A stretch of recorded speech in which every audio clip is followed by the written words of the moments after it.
list Rishi? Is he not as wishy-washy as his predecessor? Yes, I guess he's iffy. Was he not a risky, reckless econometricist, the Chancellor with the answer to a mess, and we could not resist? This posh populist popularly popped a bit of cash to the population, and then inflation hit. This guy's proper thick, disguised as a boffin, proffering a fix to a mix of issues of his doing anyway, given he was in charge of this farcical magic money ministry. He propped up his property portfolio as though he only owned a house or two, like nobody would notice. So as house prices rose in a crisis, he's made sure that nothing makes sense, but the wealthy men make more. What's this risen cost of living got to do with him anyways? Isn't he in touch, filling petrol up, and then he pays for a car that isn't his, with this card which he is figuring out how to use? Who's he think he is, pretending to be spending when his 10 different bank accounts render these immense amounts inoffensive? He counts himself as in the wealthy elite, for put him in their wealthiest league. Isn't it helpful to see 730 mil of dirty murty money certainly will get you something somewhere sunny, and he's done exactly that. His Cali back Cali to the States is this useless rat's refuge, a route to escape, cause facing mistakes he makes just ain't the fashion. When the stakes were high, it looks like he takes action. Furlough owed for loads of low productivity is woefully hopeless though. What a fucking liberty. This lots of giving cash caused the cost of living leap.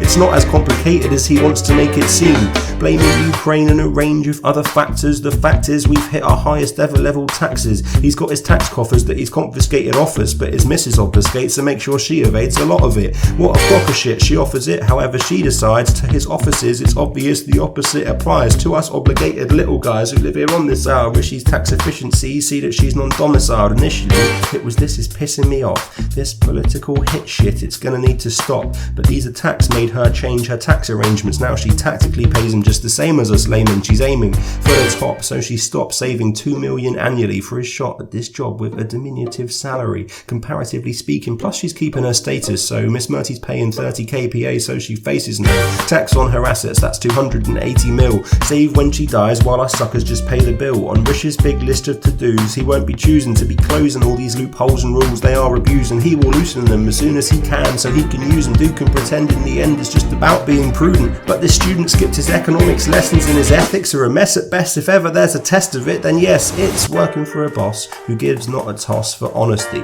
Boris, he broke promises as though it was his policy, sticking by a lie through hell high water and thick and thin. Makes you look a dick when you pick when to quit on him. This prick's rediscovered his morality, but not before he's registered his website, thankfully. Can you make any moral stand when for many months you've already readily deplorably ignored a bunch of desperately ethically destitute shit? Before the pinching incident with this specific whip, he was just as fast and loose with the truth as it suited him, till it hit a point where he knew just what to do to him. He could put the boot in and be booting him out. Now with the undisputed nuisance moving to a new house, Rish distances himself and disowns his own past as a part of this laughably disastrous farce. For the last 3 years he was a senior minister in the cabinet, having it large in the most sinister of circumstances. It hurts that this man is treating us as mugs, pulling rugs over his antics. Integrity is something you can have when it's convenient. He didn't see the need to have any until he needed it, so he could at least be in the running to be number 1 and number 10. But judging by PMs who've gone in front of him,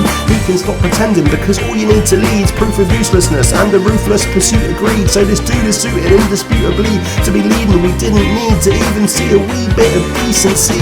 He's a tough what scoffs and laughs his ass off at the working classes, those hardest off, with the harshest of tax policies levied on them to level up. Honestly, his mates in high places did disgracefully well from the COVID outbreak, so couldn't they pay as well? Or the corporations raking it in from our inflationary hell? Shit, if it's not him, we're just as fucked with Liz Truss at the helm.